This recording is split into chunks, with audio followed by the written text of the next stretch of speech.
Good morning students. நமக்கு வந்து ரெண்டாவது பாடத்தில் ரெண்டாவது பாகம் சாப்டர் 2ல் பார்ட் 2 பார்க்க போகிறோம். கன்சூமர் சர்ப்ளஸ் சொல்லிட்டு இருந்தேன். நுகர்வோர் உபரின்னு, நுகர்வோர் உபரி மார்ஷல் சொன்னார். அதாவது ஒரு பொருளை வாங்குவதை விட, ஒரு பொருளை வந்து வாங்காமல் இருப்பதை விட வாங்குவதே மேல் அப்படின்னு நினச்சி நம்ம கொடுக்க நினைச்ச விலைக்கும் உண்மையாக அந்த பொருளுக்கு கொடுத்த விலைக்கும் உள்ள அந்த டிஃப்ரென்ஸ் தான் நமக்கு நுகர்வோர் உபரி. அதெல்லாம் பார்த்தோம். அதோட எடுகோள்கள் பார்த்தாச்சு, அதோட விளக்கமும் நான் சொல்லிட்டேன். அந்த அட்டவணை பாகமும் சொல்லியாச்சு. திரும்பவும் அட்டவணை வேணால் மறுபடியும் நான் சொல்கிறேன். அந்த கன்சூமர் சர்ப்ளஸ் நுகர்வோர் உபரியோட நுகர்வோர் எச்சம் ஆர் நுகர்வோர் உபரி அந்த அட்டவணை பார்த்தீங்கன்னா அந்த யூனிட்ஸ் ஆஃப் கமாடிட்டி, அதாவது 1, 2, 3, 4, 5, அதுக்கப்புறம் willingness to pay or potential price, அப்புறம் கொடுக்க தயாரான விலை அல்லது தகு விலை அது நம்ம போட்டிருக்கோம். அடுத்தது ஆக்சுவல் ப்ரைஸ், நம்ம கொடுத்த உண்மையான விலை. இதுலேருந்து ரெண்டையும் கழிச்சு அதுதான் வந்து கன்சூமர் சர்ப்ளஸ் அப்படின்னு அந்த சைடில் கழிச்சு நம்ம போட்டிருக்கோம். இது அட்டவணை. அதுக்கப்புறம் பார்த்தீங்கன்னா இதோட விளக்கம் வந்து நம்ம ஏற்கனவே சொல்லியாச்சு, மறுபடியும் சொல்கிறேன். நுகர்வோர் எச்சம் என்ற ஒரு கருத்தை இந்த நுகர்வோர் ஆப்பிள் வாங்குறது மூலமாக நம்ம அதில் பார்க்குறோம். இந்த ஆப்பிளோட விலை வந்து 2, ஆனால் 4ன்னு அவர் வந்து முதல்ல 4 ரூபான்ற அதுக்கு அவர் 4 தர தயாராக உள்ளார். ஆனால் ஆப்பிளோட விலை 2 தான்.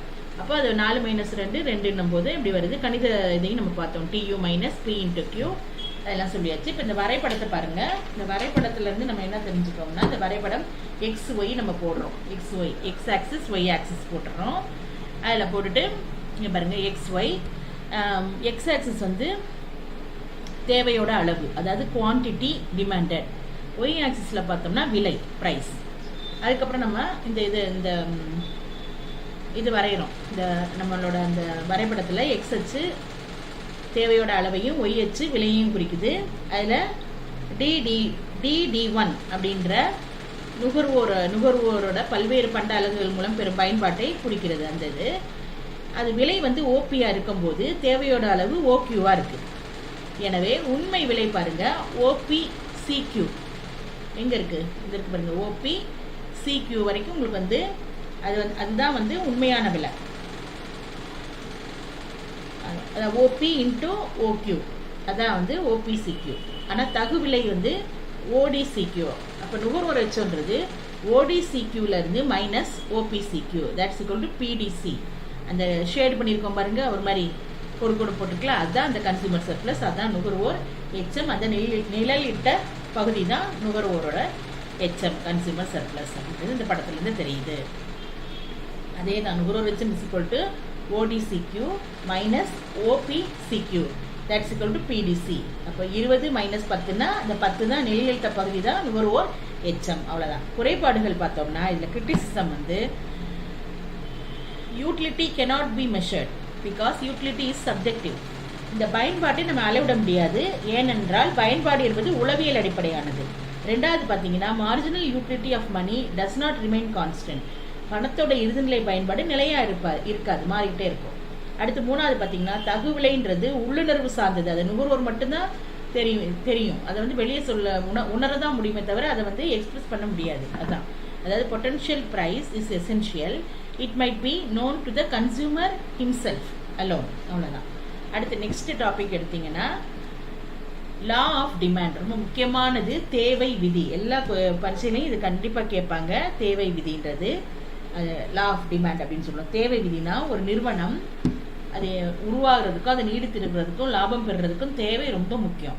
பொருளியல்ல ஒரு பொருளுக்கான தேவை, ஒரு பொருளை வாங்குவதற்கான விருப்பமும், அதை வாங்குற சக்தியும், அதை வாங்கிட வேண்டும் அப்படின்ற எண்ணத்தையும் குறிக்கும் அப்படின்னு ஹார்வின்றவர் சொல்லியிருக்காரு. தேவையை பற்றி என்ன சொல்லியிருக்காரு பாருங்க. தேவை என்பது பொருளை வாங்குவதற்கான விருப்பம். முதலாவது ஒரு பொருளை நம்ம வாங்கணும். இப்போ ஒரு கார்னா நம்ம வாங்கணும் அப்படின்னு விரும்பணும். அதுக்கப்புறம் நம்ம விருப்பம், அப்புறம் வாங்குற சக்தி நமக்கு இருக்கணும், அதுக்கு உரிய பணம். அடுத்தது அந்த எண்ணம், அந்த எண்ணத்தையும் அது குறிக்குது. அதுதான் வந்து ஹார்வின்றவர் அதை அப்படி சொல்லியிருக்காரு. அந்த demand is essential for the creation, survival and profitability of a firm.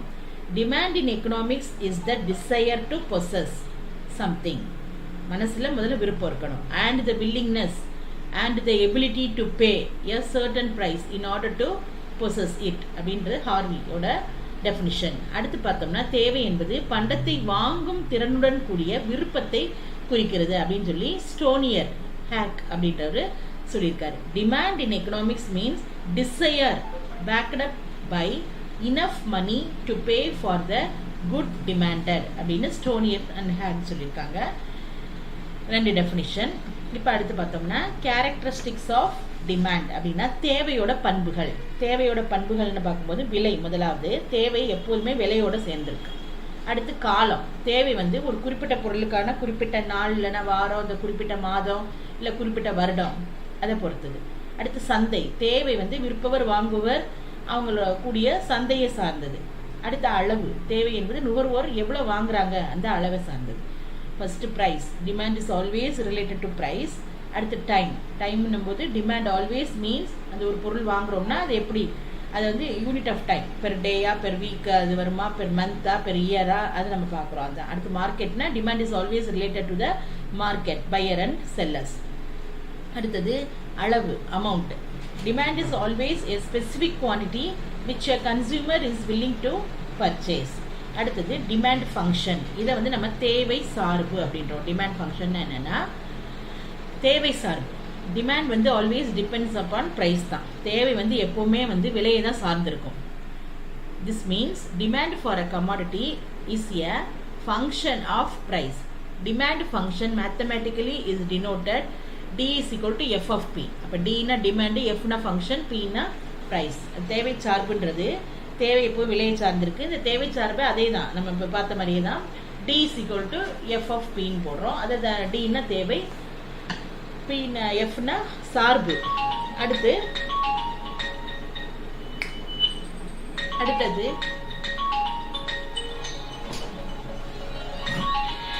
Pன்றது விலை. அடுத்து தேவை விதி, லா ஆஃப் டிமாண்ட். டிமாண்ட்னா என்னன்னு பார்த்தோம், டிமாண்ட் ஃபங்க்ஷன் என்னன்னு பார்த்தோம். அடுத்து law of demand. The law of demand was first stated by, தேவை விதியை முதல்ல 1838 அகஸ்டின் கூர்னர் அப்படின்றவர் அதை சொன்னார். அதை ஆல்ஃபிரட் மார்ஷல் வந்து இதை சீர்படுத்தி விரிவாக்கினார். ஃபர்ஸ்ட் தேவைன்ற அந்த தேவை விதியை முதல்ல நமக்கு கொடுத்தவர் யாருன்னா முதல்ல வந்து அகஸ்டின் கூர்னர். அதுக்கப்புறம் அதை வந்து நமக்கு தொகுத்து வழங்கினது யாருன்னா விளக்கி சொன்னது வந்து ஆல்ஃபிரட் மார்ஷல் தான் சீர்படுத்தி நமக்கு சொன்னார். இப்போ வந்து அந்த தேவை விதியோட இலக்கணம் பாருங்க. இலக்கணம்னா என்னன்னா டெஃபினிஷன் அப்படின்னு நம்ம சொல்லலாம்.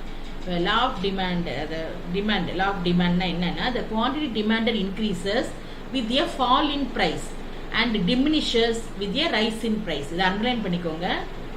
குவான்டிட்டி டிமாண்டட் இன்க்ரீஸ் ஆகும்போது விலை வந்து சரியும், ஃபால் இன் ப்ரைஸ். அண்டு அதே அப்படியே ரிவர்ஸா குவான்டிட்டி டிமாண்டட் டிமினிஷ், குறையும் பொழுது விலை வந்து with a rise in price. மார்ஷலோட ஸ்டேட்மெண்ட். அடுத்தது law of demand states that people will buy more at lower price and buy less at higher prices. Other things remaining the same. அந்த இலக்கணத்தில் சொல்லும்போது விலை குறையும் பொழுது தேவை அதிகரிக்கும், விலை அதிகரிக்கும் போது தேவையோட அளவு குறையும். இது மார்ஷல் சொல்லியிருக்காரு. ரொம்ப ஈஸியானது இது. அடுத்து பாருங்க, மற்றவையெல்லாம் மாறாமல் இருக்கும்போது ஒரு பொருளுக்கான விலை குறையும் பொழுது பொருளை மக்கள் அதிகமாக வாங்குவாங்க, விலை ஏறும் பொழுது குறைவாக வாங்குவாங்க. இது எல்லாருக்கும் தெரிஞ்சது தான். எடுத்துக்காட்டு எதை வேணாலும் நீங்கள் எடுத்துக்கலாம். எந்த பொருளோட விலை, இப்போ தங்கம் எடுத்துக்கோங்க, தங்கத்தோட விலை வந்து கூடிக்கிட்டே போகும்போது அதோட தேவை குறையுது. அது தங்கத்தோட விலை குறையும் பொழுது தேவை கூடும், அவ்வளோதான். இப்போ இதுக்கு வந்து அசம்ஷன்ஸ் பாருங்க, அனுமானங்கள் அப்படின்னா எடுகோள்கள், அசம்ஷன்ஸு. கண்டிப்பாக இதெல்லாம் படிக்கணும், அது எழுதணும். இந்த கேள்வி ரொம்ப முக்கியமானது. நுகர்வோர் வருமானத்தில் மாற்றம் கிடையாது. நுகர்வோரோட சுவையிலும் தேர்ந்தெடுத்தலிலும் மற்றும் பழக்கத்திலும் மாற்றமில்லை. நுகர்வோரது சுவைன்னா நீங்கள் வந்து சாப்பிட்ற சுவை இல்லை, நுகர்வோரோட டேஸ்ட்டு. இப்போ ஒரு பொருள் ஒரு பொருள் வந்து இப்போ உள்ள ட்ரெண்டுக்கு ஏற்ற மாதிரி நமக்கு வந்து இது மாறிட்டே வருது ஸ்டைல்ஸ். அது மாதிரி நுகர்வோரது சுவைனா அதுதான். தேர்ந்தெடுத்தலிலும் அவங்க பழக்கத்திலும் மாற்றம் கிடையாதான். நுகர்வோர் வருமானத்திலையும் மாற்றம் இல்லை, பொருட்களோட விலையிலும் மாற்றம் இல்லை, பிற பதிலீகளும் கிடையாது, சப்ஸ்டியூட்டும் கிடையாது. பண்டத்திற்கான தேவை தொடர்ச்சியானது, பண்டத்தின் தரத்தில் எந்த விதமான மாற்றமும் கிடையாது. இதெல்லாம் எடுகோள். தேவை விதினா இப்படி தான் இருக்கணும். ஃபர்ஸ்ட் எடுத்தீங்கன்னா இதில் the income of the consumer remains constant, மாறவே இல்லை, கான்ஸ்டன்ட். வருமானம் மாறலை. Taste, habit, preference of the consumer also remain the same. அடுத்து the prices of other related should not change. Related குட்ஸும் மாறலை. அடுத்து பாருங்க, there should be no substitutes for the commodity in study. இதுக்கு பதிலாக அதுன்ற சப்ஸ்டியூட் கிடையாது. அடுத்து the demand for the commodity must be continuous. There should not be any change in the quality of the commodity. இங்கே ஒரு picture கொடுத்துருக்காங்க, தேவை விதி அப்படின்னு சொல்லிட்டு. இந்த அசம்ஷன்ஸ்லேருந்து நமக்கு என்ன தெரியுது, law of demand operates, there is change even in one of these assumption the law will not operate. இதில் எந்த ஒரு மாதிரி சேஞ்சும் கிடையாது அப்படின்னா இந்த லா அதுக்கு பொருந்தாது அப்படின்னு சொல்லியிருக்காங்க. அடுத்தது தேவை விதி அப்படின்னு பார்க்குறோம். டிமாண்ட் ஃபங்க்ஷன் அதே தான்.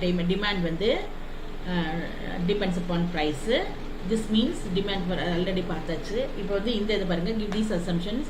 இந்த ஷெட்யூல் மாதிரி ஒரு கொடுத்துருக்காங்க பாருங்கள், அட்டவணை. அதுக்கு மேலே ஒரு ஆரோ போட்டு கொடுத்துருக்கு. விலை வந்து உங்களுக்கு வந்து விலை அதிகரிக்கும்.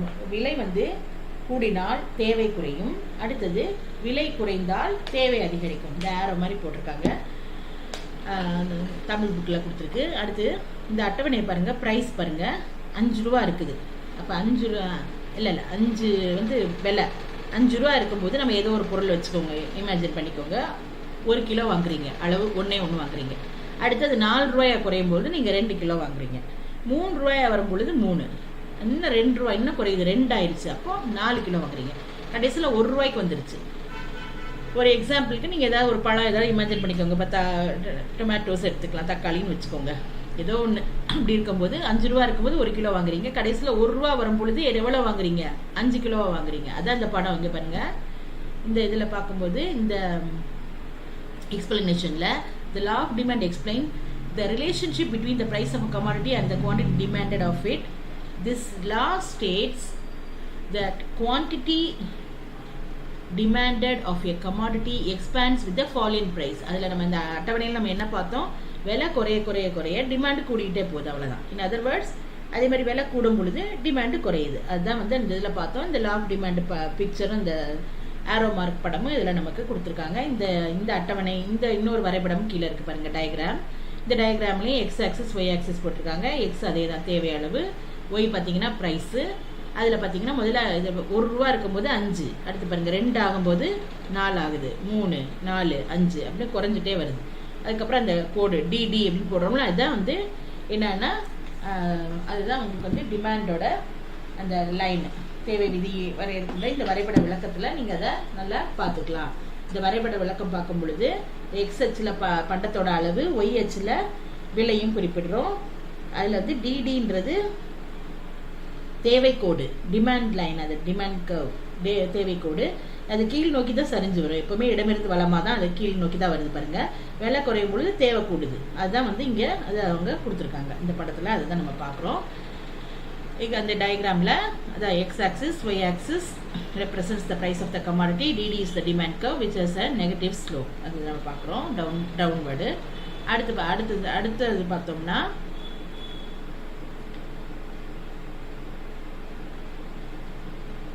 நெக்ஸ்ட் ஒன் வந்து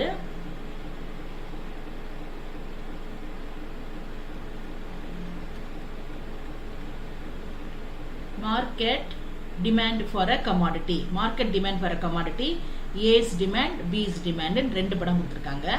அதுக்கப்புறம் பார்த்தீங்கன்னா C's demand, இங்கே கீழே வந்து D is equal to A plus B plus C அப்படின்னு கொடுத்துருக்காங்க. மார்க்கெட் டிமாண்ட் என்னும்போது மொத்தமாக ஒரு 4 இதை எடுத்து அதோட விளக்கம் பார்த்தோம்னா, இது வந்து நமக்கு இந்த மார்க்கெட் டிமாண்ட் கர்வ் வந்து for a commodity is derived by adding the quantum demanded of the commodity by all the individuals constituting the market. அப்போ கடைசியில் பார்க்கும்போது இதில் ப்ரைஸ் வந்து இதில் 3 இருக்கும்போது மார்க்கெட் டிமாண்ட் வந்து 2 + 4 that is equal to 8. இது வந்து நமக்கு இந்த ரொம்ப இது நமக்கு இந்த இது அவசியம் இல்லை. அதாவது அங்காடியில் உள்ள அனைத்து தனிநபர்களின் தேவை அளவினை ஒன்று சேர்த்தாதான் இது அப்படி கூட்டியிருக்காங்க. தனித்தனியாக இருக்கிறது எல்லாத்து தேவையும் அவங்க ஒன்றா ஆகுறாங்க. ஃபஸ்ட்டு பாருங்கள், முதல் படத்தில் பார்க்கும் பொழுது 3 இருக்கும்போது 2, இங்கே வந்து இந்த எக்ஸ் ஆக்சிஸ் ஒய் ஆக்சிஸில் பார்க்கும்போது விலை அதிகமாக இருக்கும்போது பண்டம் குறையா வாங்குறாங்க. அப்போ விலை திடீர்னு பாருங்கள் 1 வந்துடுது, அப்போது பண்டம் கூடிடுது, 6க்கு வந்துடுது. அடுத்தது அதே மாதிரி விலை 3 இருக்கும்போது 2 இருக்குது, அதுக்கப்புறம் 1 வரும்போது 8 ஆகுது. இப்படி அவங்க கொடுத்துட்டு இப்போ எல்லாத்தையும் கடைசியில் இதை சேர்த்து கூட்டும் போது அதை தான் வந்து மொத்தமாக 2 + 2 + 4 + 4 = 8 அப்படின்னு போட்டிருக்கு. தேவை வந்து 6 + 8 + 8 = 22. சரி, இப்போ அடுத்த நெக்ஸ்ட் டாபிக் என்னன்னா டிட்டர்மினன்ட்ஸ் ஆஃப் டிமாண்ட், தேவையை தீர்மானிக்கும் காரணிகள் அப்படின்னு சொல்கிறோம். அதில் ஃபர்ஸ்ட் பார்க்கும்போது change in taste and fashions. The demand for some goods and services is very susceptible to changes in tastes and fashions. அப்படின்னா என்னன்னா தேவை தீர்மானிக்கும் காரணி. சுவையிலும் நாகரிகத்திலும் ஏற்படும் மாற்றம் அது தேவையை தீர்மானிக்குது. இப்போ வந்து பழைய காலத்தில் உள்ளதே இப்போ இல்லை, காலங்கள் மாற மாற நம்மளுக்கு வந்து எல்லாமே என்ன ஆகுது, மாறிட்டு வருது. இப்போ பண்டங்கள் படிகள் வந்து அதோட தேவை பார்த்தீங்கன்னா அதோட சுவைகள் நாகரிகங்கள் ஏற்படும் மாற்றத்தால் அது பாதிப்படையுது. அதான் சொல்கிறாங்க சுவையிலும் நாகரிகத்திலும் ஏற்படும் மாற்றம். அடுத்து செகண்ட் ஒன் பார்க்கும்போது காலநிலையில் மாற்றம் கூட தேவையை தீர்மானிக்குது. எப்படின்னா இப்போ சேஞ்சஸ் இன் வெதர். இப்போ பார்த்தீங்கன்னா an unusually dry summer results in an increase in the demand for cool drinks. இப்போ இதே ட்ரை சம்மராக இருந்தால் நம்ம எல்லாம் என்ன விரும்புவோம், சூடாக எதுவும் குடிக்க மாட்டோம், நம்ம கூலாக குடிக்கணும், ஐஸ்கிரீம் சாப்பிடணும், இப்படி தான் நம்ம விரும்புவோம். அதான் காலநிலை. கோடை காலத்தில் குளிர்பானங்கள், மழை காலத்தில் கொடை, மற்றபடி மழை காலத்தில் சூடான பானங்கள், இதெல்லாம் நம்மளை வந்து நம்மளோட தேவையை தீர்மானிக்குது. அந்த பொருளுக்கான தேவையை வந்து அது கூட்டுது. அடுத்து தேர்டு பார்த்தீங்கன்னா டாக்ஸேஷன் சப்சிடி. அப்படின்னா என்னன்னா வரியும் மானியமும் கூட தேவையை தீர்மானிக்குது. எப்படின்னா புதிய வரி விதிப்புனால பண்டங்களோட விலை அதிகரிக்கலாம், மானியங்கள்னால விலை குறையலாம். இதனால மக்கள் என்ன பண்ணுவாங்க, அவங்களோட தேவை அதிகரிக்கும் குறையும். இது ஒன்று அரசாங்கம் வந்து வரி நிறையா போட்டுருச்சு, ஒரு பொருள் மேலே வரி போட ஆரம்பிச்சிருச்சு. அப்போ அந்த பொருளோட விலை கூடிரும். அப்போ யாரும் என்ன பண்ண மாட்டாங்க, அதை வாங்குறத குறைச்சிருவாங்க. அப்போ அது தேவை வந்து அங்கே டவுன் ஆகுது. அதே மாதிரி இப்போ மானியங்கள் கொடுக்குது, சப்சிடி கொடுக்குது. இப்போ பார்த்தீங்கன்னா உரங்களுக்கு சப்சிடிக்கு தராங்க, கேஸுக்கு இப்படிலாம் தராங்க மானியங்கள். அப்போ அதோட விலை குறையும், கண்டிப்பாக குறைஞ்சிருக்கு. அதனால் மக்கள் அதை அதிகமாக வாங்குறதுக்கு வாய்ப்பு இருக்குது. Fresh taxes are levied or the existing rates of taxation on commodities or increase their prices go up. The subsidies அப்படின்னா என்னன்னா மானியங்கள், அரசாங்கம் கொடுக்கிறது subsidies will bring down the prices.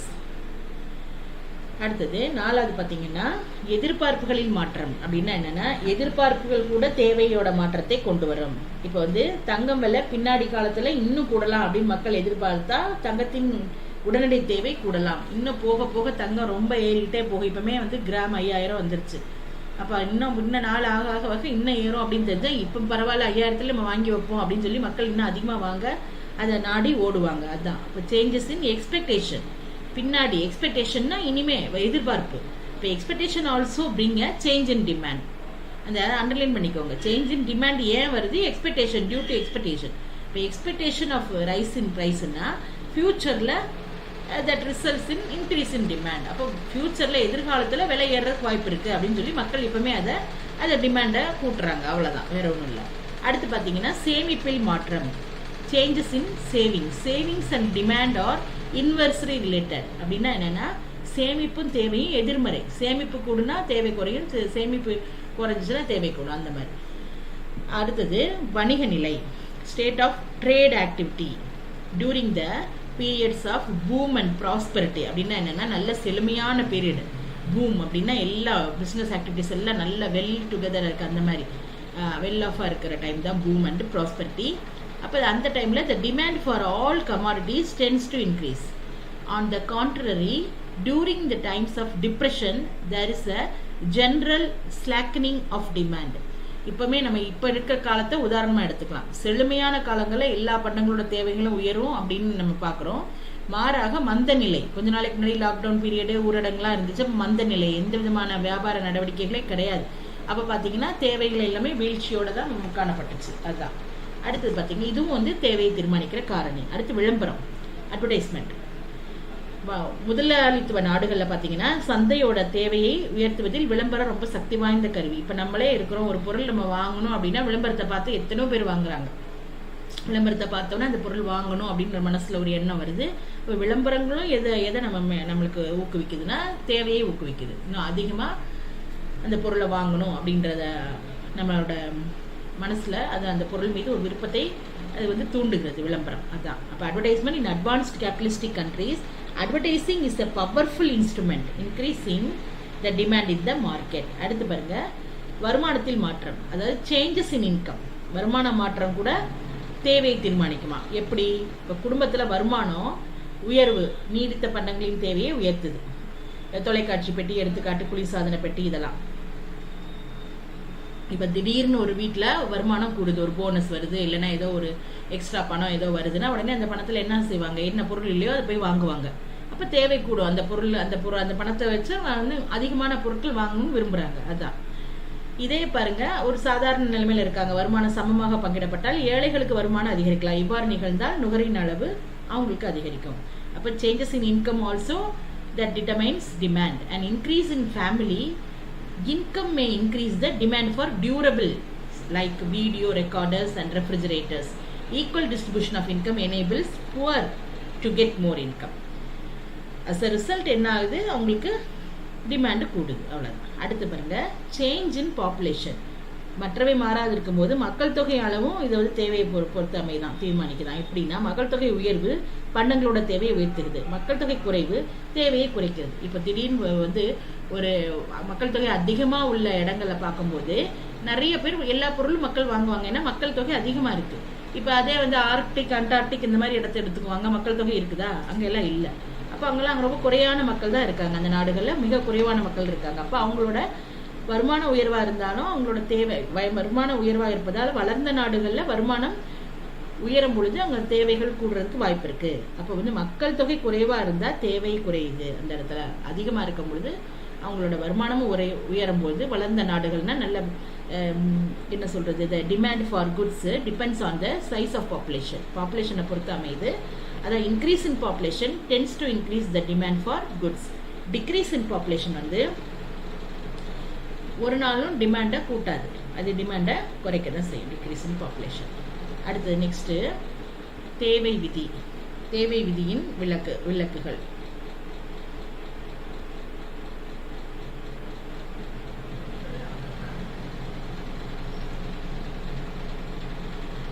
Next பார்த்தீங்கன்னா இது 9 பாயிண்ட்ஸ் இருக்கு. ஒரு சேஞ்சஸ் இன் வெதர் எல்லாமே பார்த்துட்டோம். Taxation and subsidy, changes in expenditure, changes in savings, trade activity எல்லாம் பார்த்தாச்சு. இப்போ நம்ம நெக்ஸ்ட் பார்க்க போகிறது என்னன்னா தேவை விதியின் விதி விலக்குகள். Exemptions to the law of demand. விதி விலக்குனா என்ன, சில நேரத்தில் நம்ம விதி விலக்கா இப்படி நடந்துருச்சு அப்படின்றோம். அப்போனா நார்மலாக த டிமாண்ட் கர்வ் வந்து ஆல்வேஸ் ஸ்லோப்ஸ் டவுன்வர்ட்ஸ் தான். எப்பவுமே டிமாண்ட் கர்வ் அப்படின்னா அது லெஃப்ட்லேருந்து ரைட்டுக்கு இது வந்து இறங்க தான் செய்யும். ஆனால் சில நேரம் விதி விலக்கா அது என்ன ஆகுதுன்னு கொடுத்துருக்காங்க பாருங்க. தேவை வளைகோடு எப்பவுமே இடமிருந்து வலமாக கீழ் நோக்கி தான் சரியும். ஆனால் விதிவிலக்குக்கு தேவை கோடு சில நேரங்களில் தேவை சுருக்கம் தேவை பெருக்கம் அப்படி ஆகுது, தேவை உயர்வையும் விரிவையும் ஏற்படுத்துது. இதை வந்து தேவை கோடு இடமிருந்து வலமாக மேல் நோக்கி உயரும். இது வந்து விதிவிலக்கான தேவை கோடு. இந்த ஒரு படம் போட்டிருக்காங்க பாருங்க, P1 அங்கே அந்த விலையை பாருங்க, P1 P2 விலை உயருது. இங்கேயும் ப்ராடக்ட் பாருங்க Q1 Q2. இது விலை உயரும் போது தேவை வந்து குறையும் தான் நம்ம பார்த்துருக்கோம். இந்த இடத்துல விதிவிலக்கா விலையும் உயருது, தேவையும் உயருது. அதான் என்னன்றது அதை விதிவிலக்கா அப்படி அமையுது. இந்த படத்தையும் இந்த பிக்சரையும் பாருங்க, இங்கிலீஷில் கொடுத்துருக்காங்க பாருங்க, ப்ரைஸ் குவான்டிட்டி. அதே மாதிரி P1 to P2, இங்கே பார்த்தீங்கன்னா Q1 to Q2. இது வந்து ஈக்குலிபிரியம் E to E1 வருது. அந்த டிமாண்ட் அந்த டிமாண்ட் லைன் வந்து பாருங்க, அந்த கர்வ் வந்து மேல் நோக்கி செல்லுது, left to right. It is known as exceptional demand curve. எக்ஸப்ஷனல்னா ஏதாவது விதிவிலக்கா அப்படி நடக்கிறது. இதுதான் DD is the demand curve which slopes upwards left to right, மேல் நோக்கி போகுது. அப்போ இந்த ப்ரைஸ் வந்து இதில் OP1 இருக்கும்போது ப்ராடக்டோட அந்த குவான்டிட்டி அளவு OQ1. அடுத்து ப்ரைஸ் வந்து OP2 போகும்போது ப்ராடக்ட் வந்து OQ2. அதுதான் இங்கே கொடுத்துருக்காங்க. அடுத்து பார்த்தீங்கன்னா ஏன் reasons for exceptional demand curve. என்ன ரீசன், எதனால அப்படி அப்படின்றதுக்கு அதுக்கு சில காரணங்கள் கொடுத்துருக்காங்க. என்ன விதிவிலக்கு அதை நம்ம பார்ப்போம். இப்போ வந்து இங்கே பார்த்தோம்னா கிஃபன் பாரடாக்ஸ். ஃபர்ஸ்ட் கிஃபன் பாரடாக்ஸ்னா என்னன்னா, கிஃபன் முரண்பாடு. கிஃபன் பண்டங்கள்னா ரொம்ப தாழ்ந்த ரக பண்டங்கள், சில நேரம் கேப்பை, இந்த ராகி இதெல்லாம் இருக்கு சில நேரம். இந்த மாதிரி இந்த தாழ்ந்த ரக பண்டங்கள் விலை குறைஞ்சாலும் ஏழைகள் அதை குறைவாக தான் வாங்குவாங்க. ஏன்னா அவங்க வந்து அதுக்காக அதிகமாக வாங்க மாட்டாங்க. விலை கூடும் பொழுது அதிகமாக விலை அதுக்கு கூடிடுச்சுன்னா வாங்காமல் இருக்க முடியாது, அதிகமாக வாங்க தான் செய்வாங்க. இந்த மாதிரி பொருட்கள் இந்த Giffen good or inferior good, இதுக்கு இன்னொரு பேர் inferior good, is an exemption to the law of demand.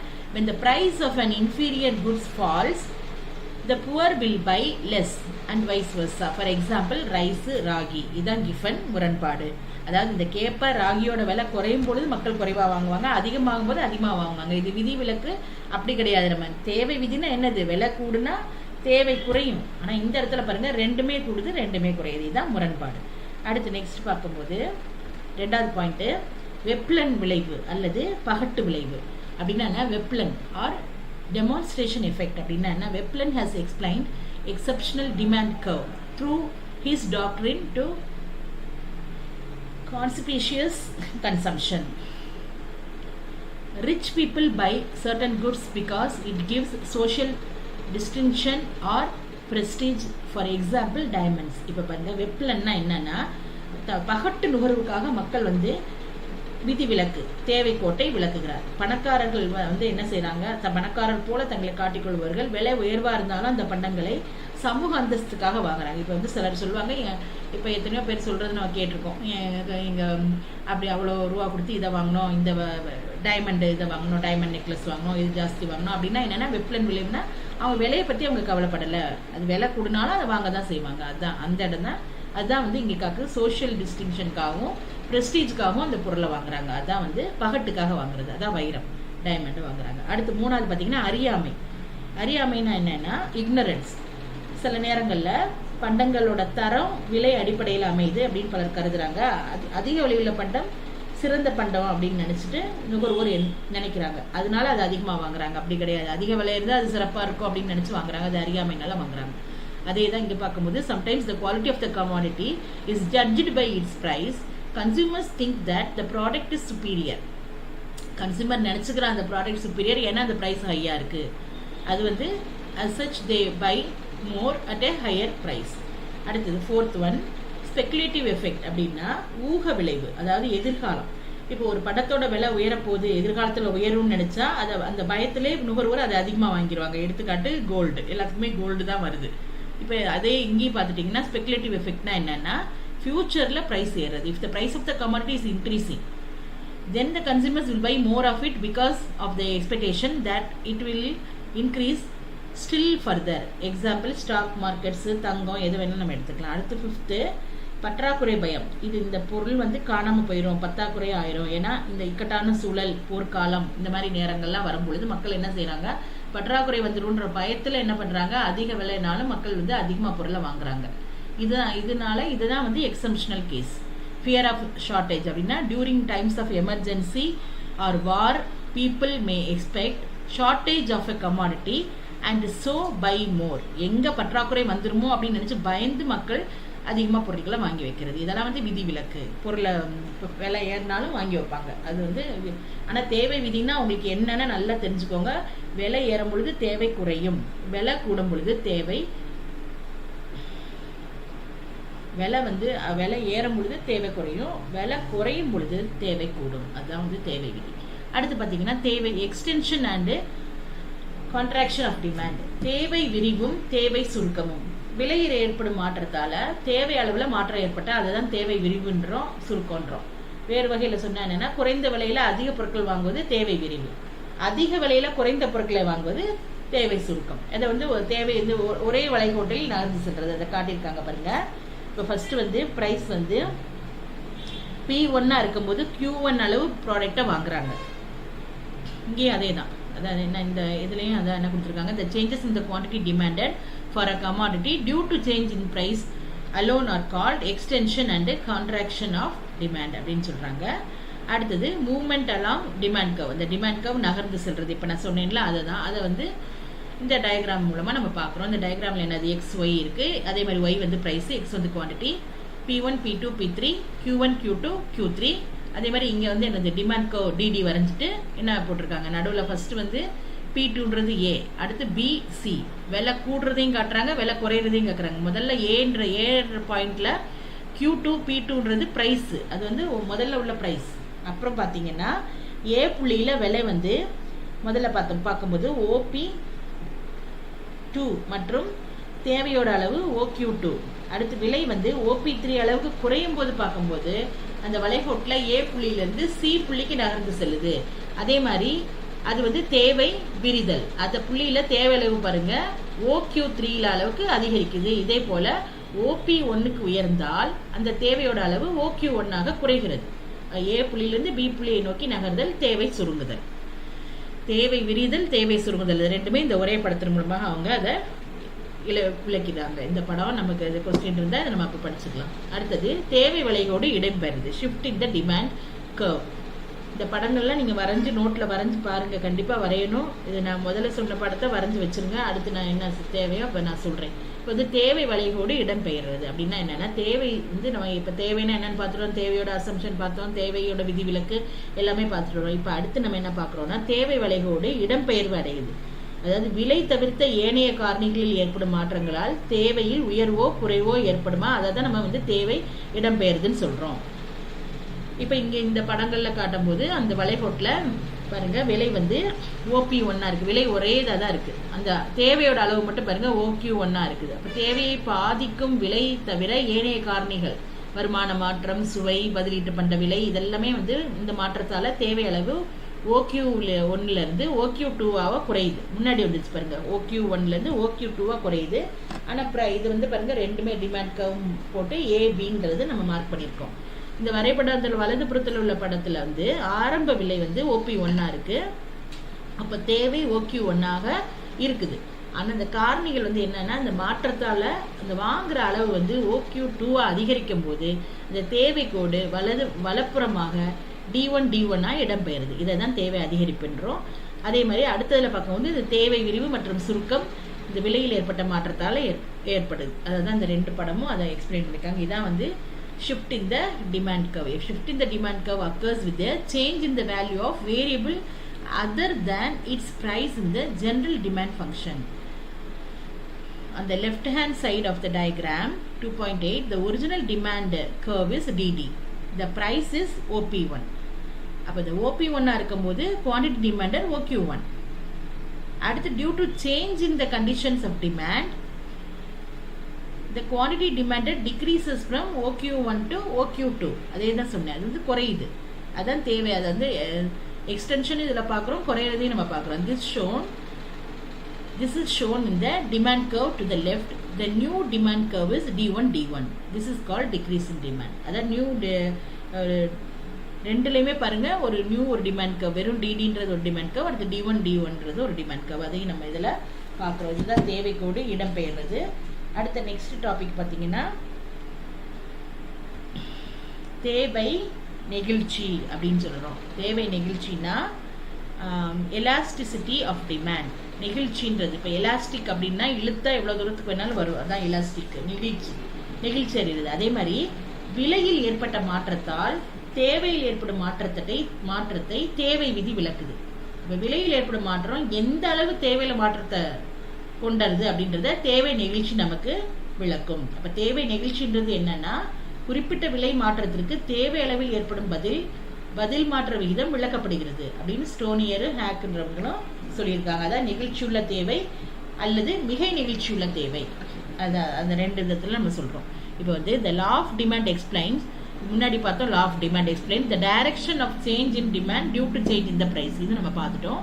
It fails to explain the rate of change in demand due to a given change in price. இப்போ elasticity of demand explains the rate of change in quantity demanded due to given change in price. Elasticity of demand is therefore a technical term used by the economists to describe the degree of responsiveness of the quantity demand for a commodity to a change in its price. Elastic demand or more elastic demand, அதை என்ன சொல்றாங்க first, இதில் வந்து நெகிழ்ச்சியுள்ள தேவை அல்லது மிகை, அதாவது ஒன்று எலாஸ்டிக் டிமாண்ட் அதான் நெகிழ்ச்சி உள்ளது, மோர் எலாஸ்டிக்னா என்னன்னா மிகை நெகிழ்ச்சி. அதாவது வந்து இதில் வந்து demand for a commodity is said to be elastic. அப்போ இந்த குவான்டிட்டி டிமாண்டட் இன்க்ரீஸ் ஆகும்போது by a larger amount due to a little fall in the price and decreases by a large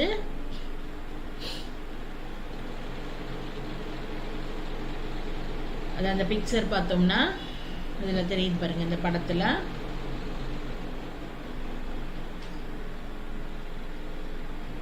elastic demand, inelastic demand. luxury items பார்க்குறோம். இதில் அதை பார்க்கும்போது vacation, high and electronic and even coffee are examples of elastic goods. இன்எலாஸ்டிக்கில் பார்க்கும்போது staple goods, medicine, அப்புறம் spices have and inelastic demand. அதை inelastic ஆகிறதுக்கும் அவன் படம் கொடுத்துருக்கான், ரெண்டு விதமான பொருட்களும். அது அந்த amount due to a little rise in the price.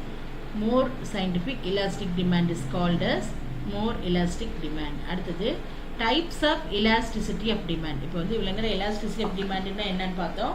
இப்போ வந்து டைப்ஸ் அதாவது தேவை நெகிழ்ச்சியோட வகைகள். தேவை நெகிழ்ச்சினா என்ன, இதில் என்ன சொல்லியிருக்கு இந்த படத்துலேருந்து மறுபடியும் இது சொல்கிறேன். ஒரு சிறிய விலை குறைவினால ஒரு பண்டத்தோட தேவை மிக அதிக அளவில் உயர்வதும், சிறிய விலை உயர்வினால் மிக அதிக அளவில் தேவை குறைவதும். சின்ன அளவு தான் குறைஞ்சிருக்கும், அதுக்குள்ள என்ன பண்ணுவாங்க, விலை உயர்ந்திருக்கும், யாருமே அதை வாங்க மாட்டாங்க, அப்போ தேவை ரொம்ப குறைஞ்சிருது. இதை நம்ம என்ன சொல்கிறோம், நெகிழ்ச்சி உள்ள தேவை அல்லது மிகை நெகிழ்ச்சி உள்ள தேவைன்றது இதைத்தான் நம்ம சொல்கிறோம். அதான் அதுக்கு அடுத்தது பார்த்தீங்கன்னா என்னென்னா types of elasticity of demand. Types of elasticity of டிமாண்டில் நிறைய டைப்ஸ் கொடுத்துருக்காங்க. அதாவது தேவை நெகிழ்ச்சியோட வகைகள்: விலை தேவை நெகிழ்ச்சி, வருமான தேவை நெகிழ்ச்சி, குறுக்கு தேவை நெகிழ்ச்சி, அடுத்தது விளம்பர தேவை நெகிழ்ச்சி. அதே மாதிரி இங்கிலீஷ்லேயும் ப்ரைஸ் எலாஸ்டிசிட்டி ஆஃப் டிமாண்ட் நிறைய அது வரும். இப்படி வரிசையாக பார்த்துக்கலாம். இப்போ முதல்ல விலை தேவை நிகழ்ச்சி அப்படின்னா என்னன்னா, தேவையை பாருங்க, விலை தேவை நிகழ்ச்சியில பொதுவாக தேவை நிகழ்ச்சி அப்படின்றத சொல்றோம். விலையில் ஏற்படும் மாற்றம் தேவை அளவில் மாற்றத்தை ஏற்படுத்துறோம். இதுக்கு பேர் தான் விலை. இதனோட விளைவு தான் நம்ம என்ன செய்யறோம், தேவை நிகழ்ச்சி அப்படின்னு நம்ம சொல்றோம். அதாவது விலை தேவை நிகழ்ச்சி இபி அப்படின்ற எலாஸ்டிசிட்டி ஆஃப் பிரைஸ் அது ஈக்குவல் டு தேவை அளவில் ஏற்பட்ட மாற்ற விகிதம் டிவைடட் பை விலையில் ஏற்பட்ட மாற்றம். ரெண்டு தான் நம்ம பார்க்குறோம். ஒன்று தேவையில் ஏற்பட்ட மாற்றம், இன்னொன்று விலையில் ஏற்பட்ட மாற்றம். இது ரெண்டுக்குள்ள அந்த அந்த ரெண்டுக்கு இந்த அந்த விளைவு தான் அந்த விலையில் ஏற்படும் மாற்றத்துக்கும் தேவை அளவில் ஏற்படும் பதில் மாற்ற விளைவை தான் நம்ம என்ன செய்யறோம், தேவை நெகிழ்ச்சி அப்படின்ற சொல்றோம். இதை கணித முறைப்படி சொல்லணும்னா பாருங்க, இபி அப்படின்னா என்னன்னா அதான் விலை தேவை நெகிழ்ச்சி. EP equal to delta Q divided by delta P into P by Q. இப்போ டெல்டா கியூனா மாறிய தேவை அளவு, டெல்டா பினா மாறிய விலை. வெறும் பின்னா பாருங்க ஆரம்ப விலை, கியூனா ஆரம்ப தேவை. அப்போ இங்கே delta கியூன்றது first Q1 minus Q0 இதெல்லாம் நமக்கு தேவையில்லை. இந்த இந்த இந்த மெயின் இது மட்டும் EP equal to delta Q divided by delta P into P by Q. இதை மட்டும் நம்ம படித்தா போதும். இதில் இதுதான் உங்களுக்கு என்னென்னா விலை தேவை நிகழ்ச்சி. இதில் என்ன சொல்கிறோம், இதில் ப்ரைஸ் எலாஸ்டிசிட்டி ஆஃப் டிமாண்ட் அப்படின்னா the price elasticity of demand, commonly known as elasticity of demand, refers to the responsiveness, அதை மார்க் பண்ணிக்கோங்க, responsiveness and sensitiveness of demand for a product to the changes in its price. ஒரு price விலை மாற்றம் வரும் பொழுது தேவையில்லை நிகழ்ச்சியிலே மாற்றம் அடைகிறதா, அதாவது நம்ம விலை தேவை நிகழ்ச்சின்றோம். இது என்ன இப்படி இங்கிலீஷில் நம்ம சொன்னோம்னா அதே மாதிரி EP equal to proportionate change in quantity demanded divided by proportionate change in price.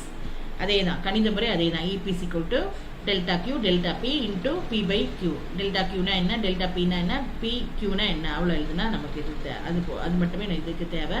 அடுத்து ரெண்டாவது பார்த்தீங்கன்னா என்னன்னா வருமான தேவை நிகழ்ச்சி. அப்போ பண்டத்தின் தேவையை தீர்மானிக்கிறதுல வருமானமும் ஒரு காரணியாகும். வருமானத்தில் ஏற்பட்ட மாற்றமும் தேவையில மாற்றத்தை உண்டாக்கிவிடும். அதுதான் நம்ம இதில் பார்க்கும்போது வருமானத்தில் பாருங்க, இன்கம் எலாஸ்டிசிட்டி. வருமானம்னா இன்கம். அப்போ இன்கம் எலாஸ்டிசிட்டி ஆஃப் டிமாண்ட்னா the income is also a factor that influences the demand for a product.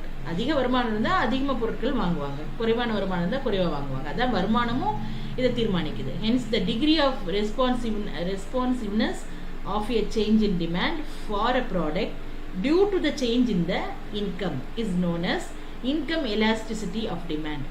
The formula to compute the income elasticity of demand is, இதுக்குரிய ஃபார்முலா இன்கம் எலாஸ்டிசிட்டி ஆஃப் டிமாண்டுக்கு அதே தான். அதுக்கு EP போட்டோம்னா இது EY அப்படின்னா என்னன்னா elasticity of income. Proportionate change in quantity is equal to the demand. Proportionate change in quantity demanded for a product divided by proportionate change in income. அங்க விலைன்னு போட்டோம், இங்க இன்கம் போடுறோம், அவ்வளவுதான், வேற எந்த மாற்றமும் கிடையாது.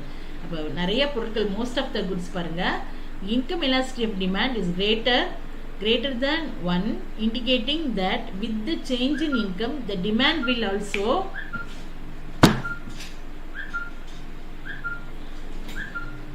அப்போ இது இதோட நம்ம இந்த ப்ரைஸ் எலாஸ்டிசிட்டி பார்த்துட்டோம், இன்கம் எலாஸ்டிசிட்டி வந்திருக்கோம்.